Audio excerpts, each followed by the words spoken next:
Welcome to the End of Life Conversations podcast. I'm Reverend Wakil David Matthews. And I'm the Reverend Mother Ana Luisa Armendariz.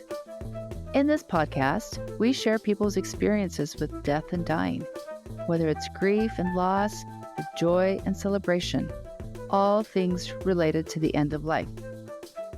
We so enjoy all our insightful and passionate guests who generously tell their stories with compassion and wisdom. So let's get started. Welcome, Rich Nisbet. Thank you for joining us on End of Life Conversations. In the early 2000s, Rich was asked the question, have you ever been out of your body? This drove home the point that if you can leave your body, then that means you're not your body. He then relocated from Michigan to California to study philosophies, religions, processes, and methods for coaching and counseling. When COVID hit, Rich developed an entire series of individual coaching procedures called achievements. These achievements are like philosophical processes that a person can actually do on themselves.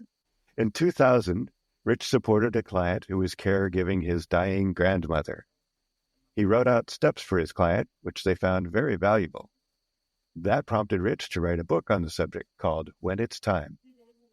His website contains accounts and stories of everyday people who have had out-of-the-ordinary experiences. It's an incredible website and an incredible book, and we will put links to both the website and the book in the podcast notes. So welcome, Rich. Hey, thank you. It's great to have you. We like to begin with this question with everybody. So when did you first become aware of death? I grew up in a really great family and pretty healthy, and I didn't have much death at all, a couple grandparents here and there. But to be honest, in 2010, my wife died from leukemia. And this last 18 months, my son died and my mom and my dad died. So it's the death that I've experienced personally has been at the later part of my life. Mm-hmm. Mm-hmm. Wow.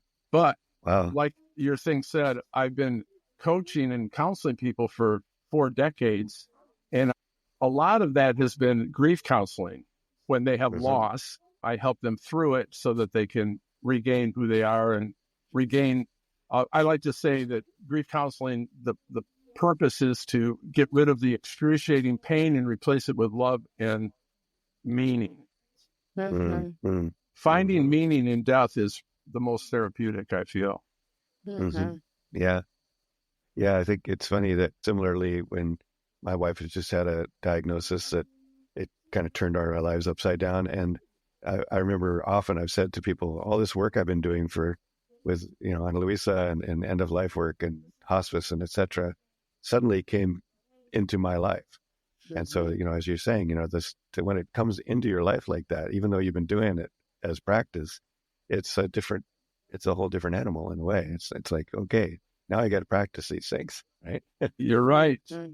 However, like the woman on the last podcast you guys did, when you're aware of the actual dynamics of us versus this physical body and the realm that is present right now that we can kind of tap into. When you're aware of that, death, what's death? Death is what's dying. Yeah. Right. It really changes it all. I mean, I'll tell you the one pet peeve I have of everything is when people get exposed to some of these other realms, like out-of-body, intuition, telepathy, near-death experiences, placebo effect, lucid dreams. When people get a touch of that, I can't believe that they don't go, whoa, I'm going to find out more about this. What's wrong with them? Why don't they just jump into that? Yeah, exactly. Really, Pete Townsend from The Who, he did some drug and was out of his body, and he goes, oh my God, I'm a spirit. I'm not a body. And he wrote Tommy, the rock opera Tommy. We're deaf, dumb, and blind to our own spirituality. Mm-hmm. So anyway. Yeah. Oh, it's nice. so beautiful. Yeah. I love that, Rich, because it also reminds me to hold space for like kids who understand this, for elders who understand this, for folks who just in this moment of like, when it happens, and people are like, who's that kooky person, right? Like, I am that kooky person, and I keep talking about it. Yeah. And But I don't know why people are so excited. Like, that's another realm. Let's talk. Because it's home. It's home. It's Oh, yeah. real. It is real. Have you ever noticed in songs the word home, people just start crying? They're not crying about where they grew up. They're crying about the real home. Oh, God, I know. Yeah, yeah. Knows this. I want to. This is free form, so I want to go over something that happened recently that I think is very cool. One of my clients he called me and said, "Hey, I got a friend's her father just died, and they don't know what to say to the 3-year-old. Wow. Can you help them?" I said, "Yeah, have them call me." Well, they never did, but it got me going. Like, yeah, what do these people say to their kids? And then I got thinking, well, why are we talking only about death? That's the end of a physical cycle. But what happened before they were born? So what I did is I recently, like I swear to God, just 2 weeks ago, started writing a children's book called The Life Cycle. And I'm having an illustrator make, like pretty watercolor kind of drawings. And I've got just an example here. And I want to, it's only 8 pages. So let me just read it to you really quick. Okay. Ready? Sure. Once upon a time, there was a spirit in the air named Soul. He had other spirit friends there. One day, Soul got very bored and decided he wanted to learn what it would be like to run in grass, play with toys, and eat birthday cake. But he didn't have any legs to run with, or hands to pick up toys with, or a mouth to eat cake with. He needed a body to do that. So Soul decided to find a body he could be with. One day, Soul saw a couple who was walking their dog. They looked nice, so he followed them around for a while. He started thinking that he would like to be in their family and that they should have a baby and name it Jamie. Well, after a few months, the woman gave birth to a beautiful boy named Jamie. And Soul moved all around that little baby. Jamie would grow bigger and bigger and soon would be able to run in grass, play with toys, and eat cake. He was so happy. Then it's got these pictures of running in grass, playing with toys, and eating cake. Jamie got older and went to school. He made friends there and learned a lot about how things work in the world. After a few years, Jamie became a man, met a nice woman, and they created a family of their own. Jamie learned a lot about being a dad and helping children.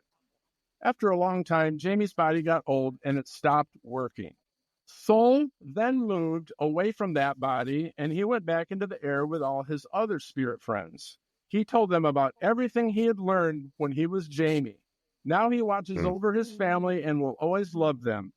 Soul continues to learn and create new adventures. The end. Beginning. All right. Beautiful. Now that's a unique entry. Yeah, Rich. Okay, so today we're going to have a very different podcast. We are. Here we are. We are. Yeah, this is great. So, Rich. Yeah. My son's name is Sol. S-O-U-L? It's actually S-O-L, like the sun. And tomorrow's his birthday. Oh. He's going to be 16. Aw. And your story really has done something to me somatically. I'm feeling a lot. But I also wanted to share with you that during COVID, I was gifted an hour with an intuitive, which I'd never done. I never thought about doing it. And I had asked her a question about my relationship with my mother. But in the end, she ended up asking me about the kids, my 2 children. And she said, there were these 2 souls who saw you come back to be a conduit of love and light into this world. And they decided to level up and join you because they wanted you to be the teacher. And so as you read that, I imagined the soul of Sol and Lucero, because I have two starlight names. Yeah. And yeah, the story is not about just the right here and now, the life cycle of Earth. It's about, teaching kids that it's before and continuously, right? It doesn't end. And another thought I had is that I get these questions too. How do you talk to a kid about death? And people also ask me about, like, how do you talk about sexuality? I'm like, you talk about sexuality from the very beginning. You talk about death and dying from the very Oh, yeah. beginning. Yeah. And then it's a natural conversation. Yeah. And I mean, my kids have grown up with me being very death positive in our household, talking about the cycle of seasons and everything. So talking about death is not that big a deal anymore. No. And they can come to their own conclusions around what is actually life and souls and all this. And they also can marry that into their own thoughts with, it's normal. This is what happens. This is what has been happening. It's okay. Yeah. So I really, truly appreciate your book. And I appreciate this moment with you because it means something. And I won't know until later, but thank you. I appreciate it. You are so welcome. Yeah. In counseling, you've got to get to the beginning of the incident. If you're doing the therapy where they tell you the trauma, well, I got in the car and I went down to the stoplight. Someone ran into me and I was in the hospital and it took 3 days. If you're going to have them process that out and it's not resolving, you've got to say, did it start earlier? They're like, oh, yeah, I had an argument with a girlfriend. Yeah. And I was all spaced out and I got in the car. And then it gets away for it. They release from it when they find the full incident from the beginning. Right. Therefore, when you tell a kid, well, grandma died and went to heaven. Well, what do you mean grandma died and went to her whole body went up? Yeah. Right. You got to start at the That's the beginning. story. And like you picked up on it. It's like we all have an inkling of what home is and what the truth is. And when it hits you, boy, it's just glorious, isn't it? Yeah. You can feel it. You can really feel it. I was the reason I got up for a minute there was I was looking, couldn't find it, but I wrote a children's book for my kids, for my daughters when they were young, which is similar in a way. I'd love to send you a copy. Yeah. It's called The Star Dancing Girls. And it was about my daughters. It was about 2 stars dancing in the sky and just being good friends. So they saw the Earth and they said, oh, we want to go there. That looks cool. And then we went and talked to father, son, and he said, here's how that happens. You pick a body or pick a family, and they picked a family. And so the way this started, the real part of this, the part that was made into a story, was my wife had conceived twins, and one of the twins died before it was born, so, and that was real life, right? And then we had another baby, magic baby, 18 months later. So the way the Star Dancing Girls goes is that the 2 stars were in the womb, and one of them said, I'm really missing the stars. I need to go back. Yeah. And she went back. But later she said, wow, I'm really missing my sister. And she came back. That's Wow. the story. Yeah, that's awesome. So I love that. But what I love about what you said and what we're talking about here is that whole sense that we are not just this right now. We are this right now. We are only this right now. But also there's that whole spectrum of what came before, and that's all part of us as well. So that's so beautiful. Thank you for doing that.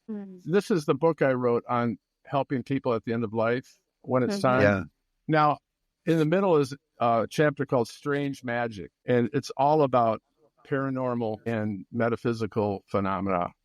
Because when you're around death, there's stories from all these clients I've had over the years, and quite a few of them talk about communication with deceased loved ones, telepathy and intuition, lucid dreams where they know something's going to happen, and picking your parents. Like, for example, one woman woke up at 3 a.m. She's pregnant, right in the middle of the night, and she gets this communication. The baby's name is Madeline. Wow. She out loud goes, oh yeah, okay. It was the intention was so strong. That baby's name is Madeline. Okay. And then she went to work the next day, and her boss comes up and hands her a pad of paper. He goes, I was in Walgreens last night, and are you naming your baby Madeline? It said letters for Madeline. She hadn't told anything.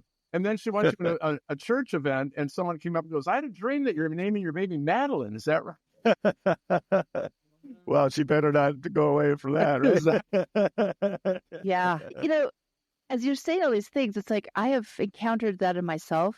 Like when I was pregnant with my son, I had that dream. His name is Son Joaquin. Just had it. I was 3 months pregnant, had the dream. Yeah. And I even told my then husband, I'm like, you can decide to have a list of potential names That is the Yeah. only name that I will put on that list.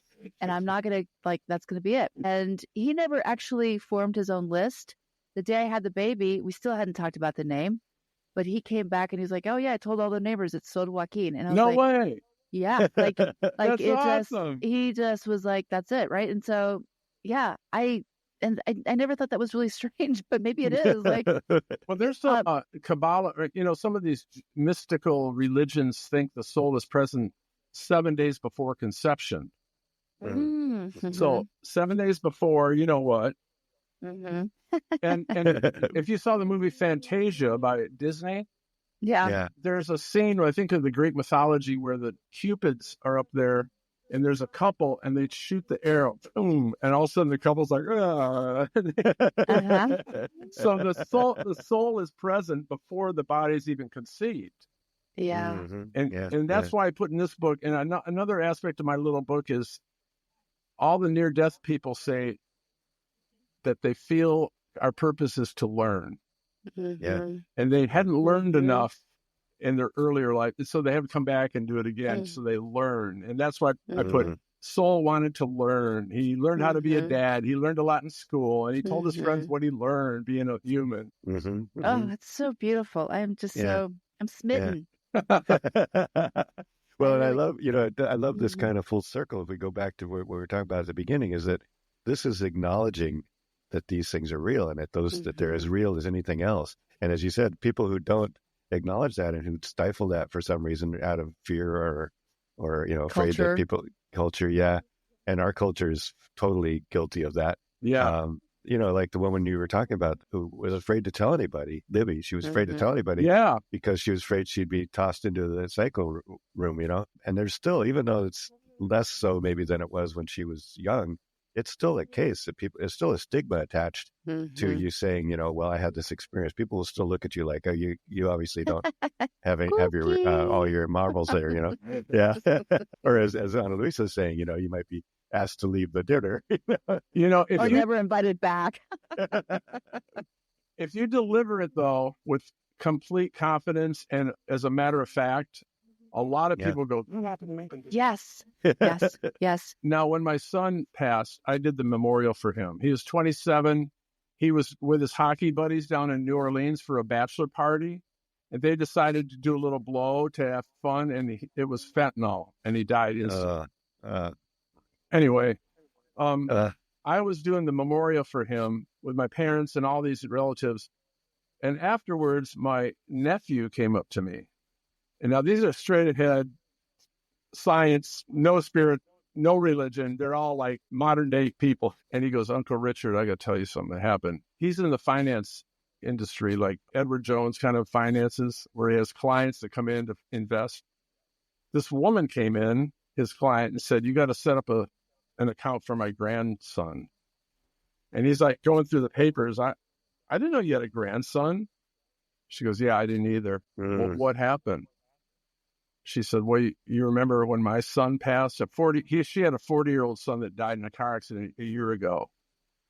Well, she was in her car recently, and she said, I'm driving, and all of a sudden, there's my son in the car, and my hair was up on and he's in there, and I feel I'm going to see him kind of, and he says, Mom, you missed an email. You got to check your email, Mom. And then, boom, gone. And she was like driving. She's like, oh my God, whatever. I don't even know if I know it. So she gets home and she opens her laptop and she starts scrolling. And all of a sudden there's one unopened email. And she opens it up and it says, you don't know me, but I had a relationship with your son. And I just delivered a baby boy and the DNA shows that it's his. You're a grandma. Wow. I just got goosebumps. I know. Yeah. And this came from my nephew, Joe, who just has, he's never talked about spiritual things with anybody. That's why he pulled me aside because right. He knew I tell anybody. I love that. My gosh. That's so I was part of the Denver Film Festival that happened this last week, and I got a chance to talk to somebody, and we were talking about death. And she said she's reading a book about how to prepare for the afterlife. Yeah. Like make a plan with somebody so that they can keep watch for any signs that you're around. I was like, scrolling around trying to find that name of the book, but I'm like, I'm in. Let's do this. Let's have some fun. Oh, I love it. Fritz, this is so fun talking to you. Death positivity. Yeah, totally. Exactly. All right. Well, wait a second. Let's get back to like business at hand here, because we need to tell our subscribers, like, what is it that you do? What are you doing professionally?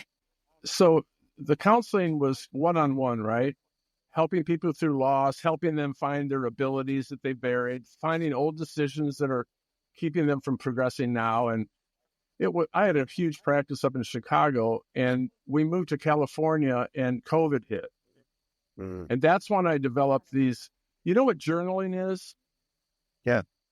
Well, how about journaling with exact directives or questions to go from? I've got a program people can do at home. It's very inexpensive. It's called Life After Loss. Mm. And I have them journal, but they're exact questions, because time does not heal. People think it does, only because over enough time they have processed it. Mm-hmm. Yeah. But what if you process it in a 2-week period by journaling the right things? Mm-hmm. And all of a sudden now you can live your life without all the horrible pain. Mm-hmm. And you can, so that's worked really well for me and basically I talked about this whole spirit, body, mind thing, because if you've got that mindset, helping someone at the end of life is so much easier and so much more spiritual. Mm-hmm. You have to ask people what's going to happen when your body's gone. You ask them what they think and get them to talk about it, because no one else is asking them that. Yeah. And that's can you believe that's what's on their mind? Of course. So when you say, well, what do you think is going to happen? They're like, inside, they're so relieved that someone's going to actually bring it up, because it's the elephant in the room. Yes, right? yes. Just a quick question though, Rich. Do you think there's any space for pain to be a part of your life for an extended period of time, or do we need, as humans in our path, to clear that pain out as quickly as possible? I don't know. It depends. If you want to live with it, you can. It seems to me that, like, what comes first, the thought or the emotion? Mm-hmm. What comes first, do you think? I think it's a thought for me. So if you keep your thoughts going that create pain, well, that's what's happening. But if you can take a look at the thoughts, the mind's a great servant, but a terrible master. Remember that? Right. Yep. So if you're following your mind's controlling it, and your so-called loss isn't authentic. It's just it's driving you, and you're at the effect of your own thoughts. So if you write these thoughts down, and I'll just give you one on this program I made. It's write down what you feel you should have done to prevent your loved one dying, because that shit's going on. And if you put it down and you can start reading it, you'll start going, wait a minute, this is ridiculous. All of a sudden everything shifts, and the pain kind of subsides, and now you can have more of a close relationship with the one you love. I think maybe at least this is what I'm picking up too, is in the work we've done with all these different people, we've often speak about the importance of feeling the feels, feeling all the feels, because we don't want to stifle that. We don't want people to just push things aside. We want them to go to feel it, right? And so I think that's the point maybe that Annalise was getting to. Perhaps, I don't know. I don't want to make your point for you. No. I think that's true. I was just trying to have an open-ended kind of question around that, because it's interesting that yes, grief and loss is painful. It's horrible. And sometimes we actually had somebody who said they went for an entire year. Remember, who was that? They did an entire year of feeling just so lost. And the bereavement part, and that actually came when this person came out of it. They felt like it was good. It was needed to have done for that time. And I love the idea of processing as you're able to get to the bottom of what is going on. I think there's a both and, right? Different people will process differently. Can I just point out to you, you find out someone died, you're not going to sit down with pen and paper, start writing. Believe me, you're going to have that period of shock where you can't function in any capacity. And I'm included in that. When I found out my son died, and I was a mess for a couple of weeks. And I swear to God, it didn't start evaporating, the excruciating pain till I said, well, I got to take my own medicine. I started writing. I did the whole thing. Oh my God. And the tears and the horrible, I didn't want to wait a year though for that shit to come out. I did it when I was ready, and I'm going to confront it now. And I'm going to write down everything, who I blamed for his death, what I should have done. And all of it was just ridiculous. There's a book by Byron Katie called Loving What Is.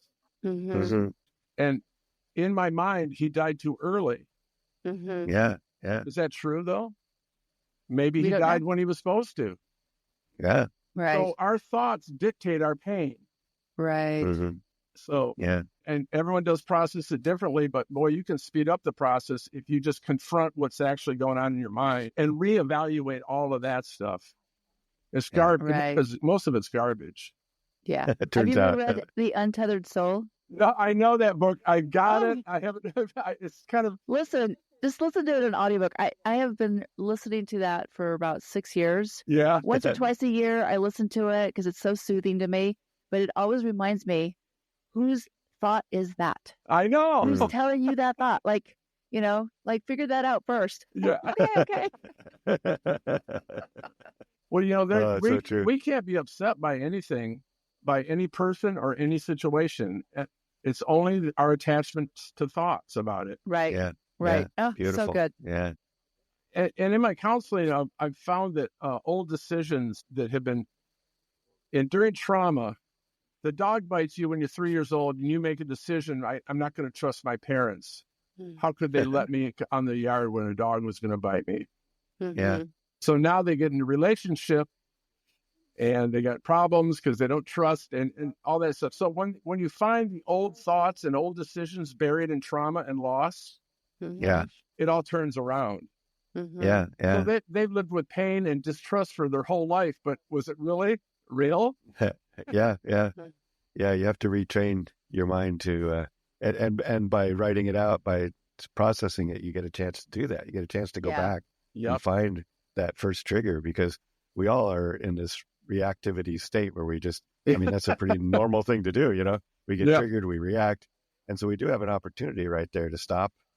And I think Thich Nhat Hanh was saying something like, we have a choice to notice our trigger and make a choice. Do we react or do we think? Do we write it down? Do we say, wait a minute, what really happened here? Or do we let it go by, right? Or just or let it go for now. Yeah. The meditative thing is definitely let thoughts just occur and don't protest. Yeah. If you're protesting, you're stuck to it. Yeah. Yeah. Wow. Yeah.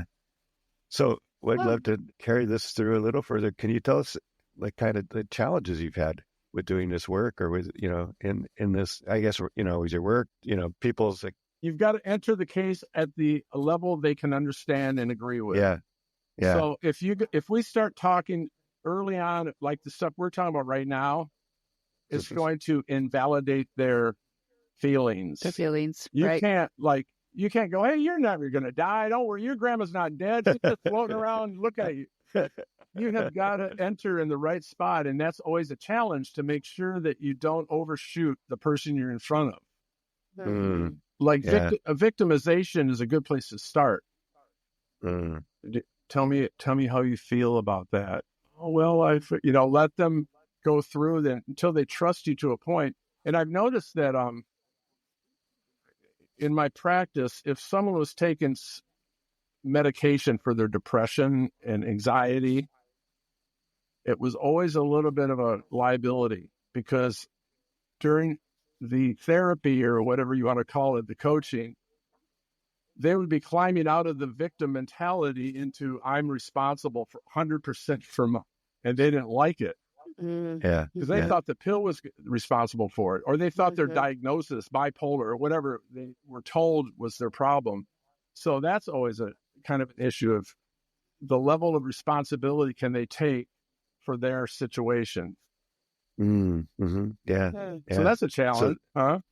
Yeah, definitely. Just like at the dinner party, who's going to listen to you and who's not going to listen to you, right? But a small percent will go, that happened to me. Right. You know?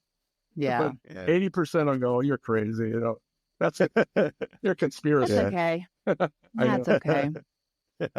So, what do you do to feel supported in the work that you do? What practices or rituals do you do to keep yourself grounded? Well, I always keep studying. I read a book by Bruce Grayson recently, After.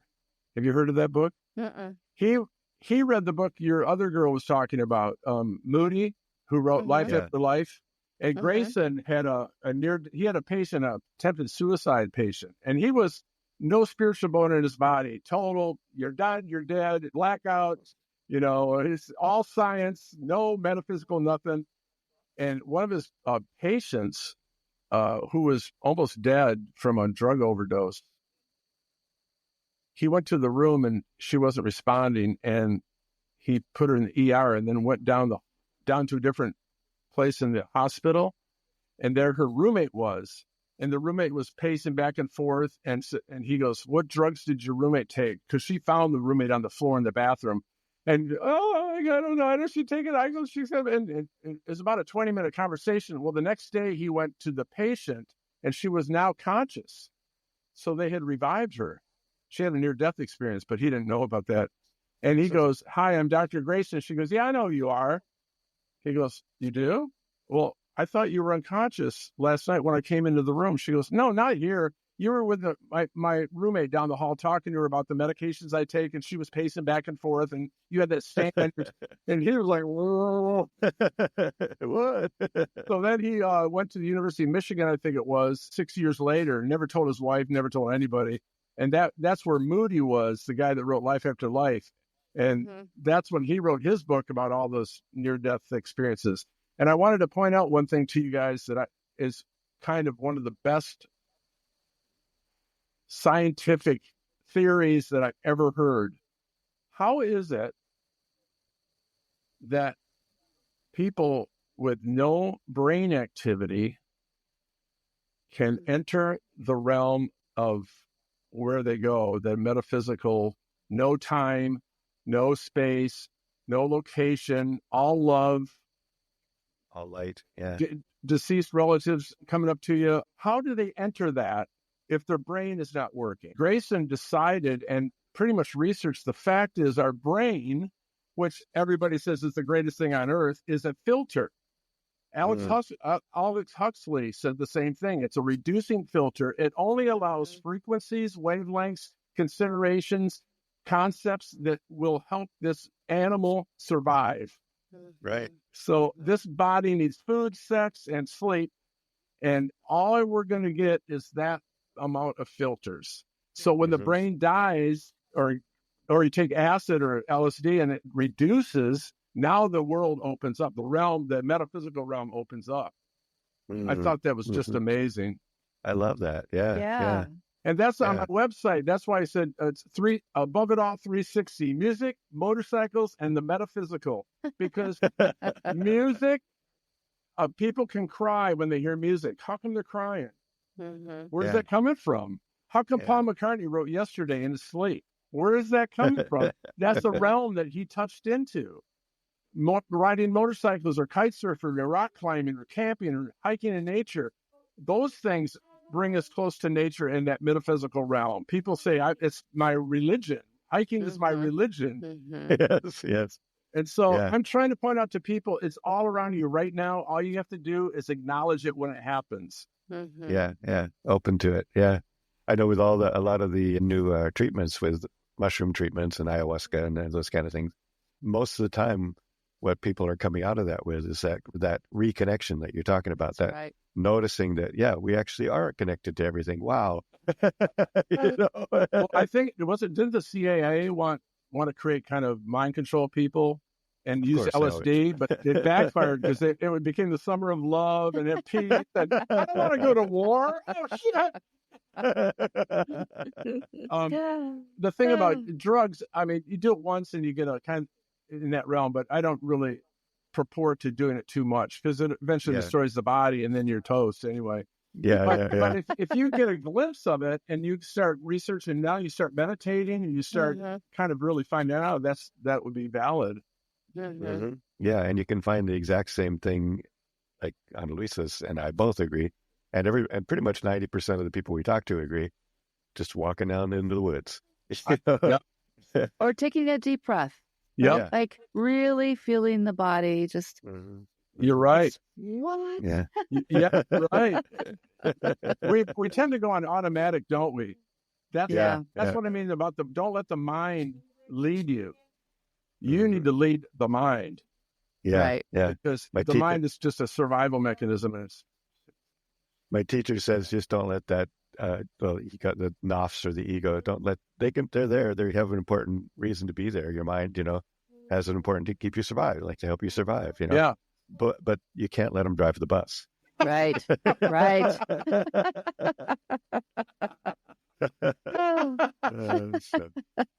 Okay. All right, we're getting close to where we should try to end here. Yeah. So, dude, I could go for 3 hours. I know. I kind of want to go hang out with you. Like, I think we'd have a blast. We should do that sometime, definitely. Well, we got the same kind of shirt on. Denim? Yeah, that's right. What frightens you about the end of life? What frightens me about it? Yeah. Pretty much my daughters and my wife and everybody doing good and freaking out. It's not about me really. It's more about worrying about those guys.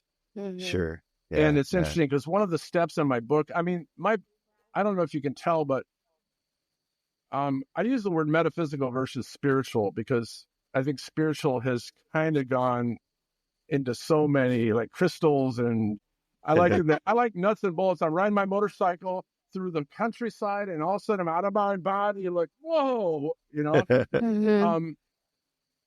So, well, I can't remember what I was going to say now. End of life frightens you. Yeah, it frightens me that a lot of the stuff in my book, there's several steps to take with someone at the end of life, and they're very, very practical. The spirit, mind, body thing, you got to go over that with them and just give them maybe the thought that maybe you're not going to die. Have you ever thought of that? I had a woman from Australia who read the book and said, my mom's dying. What should I say to her? I said, well, go over the spirit, mind, body thing and the fact that maybe if she considers she's a spirit, that means she's lived before and she's going to continue to live and she's going to live again. And she did that. And you know what her mom said?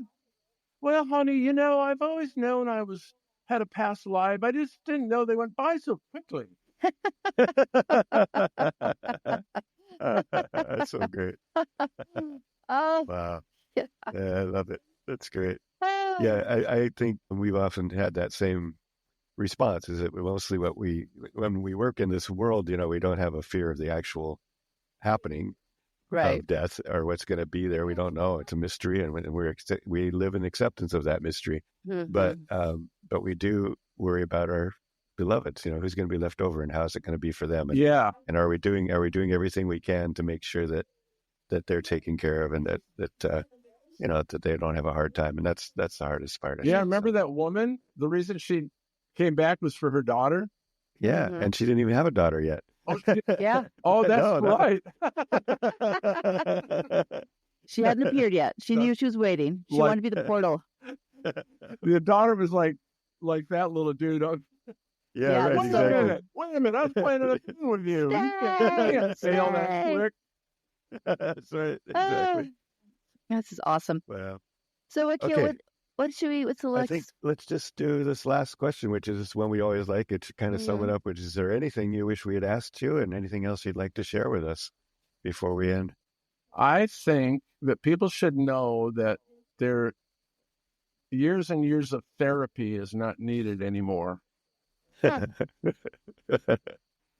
If you ask the right questions and you don't give advice, a person can come to their own epiphanies and realizations and exhilaration. And you don't need to just sit there and growl about your feelings about everything. I've got techniques that just make it go A to B. And that's what I like to do in my life.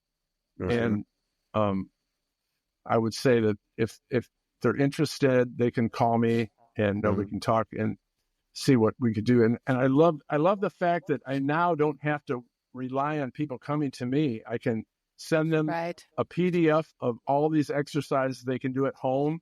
And I've done a pilot on a lot of people. And one woman, swear to God, I did a free pilot on all these people during COVID. And this woman called me up and goes, "Hey, I want to pay you." Yeah. I awesome. don't feel good about my life has changed 100%. And now I think you should be getting compensated for that. So I'm very, very happy that people can do stuff on their own, in their own home, in their own time, and they don't have to rely on driving to a therapist anymore. Right. I'm curious. Important. I'm going to check it out. Okay. Yeah, good. definitely. Good. Yeah, thank you. And we will, like I said, we'll put all that in the podcast notes so everybody who's listening can check it out for themselves. And that's right.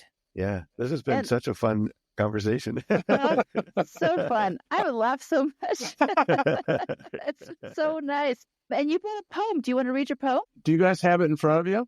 You could read it because All right. I have it buried in my computer here. Yeah, I can find it. Let me look here. You got it. All right. This is a poem called "Do Not Stand at My Grave and Weep." Do not stand at my grave and weep. I am not there. I do not sleep. I am 1,000 winds that blow. I am the diamond glints on snow. I am the sun on ripened grain. I am the gentle autumn rain. When you awaken in the morning's hush, I am the swift, uplifting rush of quiet birds in circled flight. I am the soft star that shines at night. Do not stand at my grave and cry, I am not there. I did not die. By Mary Elizabeth Fry. Let's read that again, shall we? Yes, we shall. Do not stand at my grave and weep. I am not there. I do not sleep. I am 1,000 winds that blow. I am the diamond glints on snow. I am the sun on ripened grain. I am the gentle autumn rain. When you awaken in the morning's hush, I am the swift, uplifting rush of quiet birds in circled flight. I am the soft star that shines at night. Do not stand at my grave and cry, I am not there. I did not die. By Mary Elizabeth Fry. Thank you so much, Rich, for offering Mary Elizabeth Fry to us. Oh, your voice sounds so great on that. So wonderful. Yeah, we really appreciate you. Appreciate your work and all you've done and are doing, and blessings. And thank you so much for coming and visiting with us. You are welcome. I'm so glad you guys are doing this. And back at you. Thanks so much for joining us on the End of Life Conversations. We appreciate you and look forward to sharing our stories. We encourage you to subscribe to have access to premium episodes and extra resources. Links to our guests and their recommendations and a transcript of this episode will be in the podcast notes. Yes, thank you so much. And please tell all your friends. Follow us on social media, and again, consider subscribing for some excellent premium content. We want to acknowledge that the music we are using was composed and produced by Charles Heastand. We also want to acknowledge that we live on unceded lands that have been cared for thousands of years by Indigenous peoples who are still here.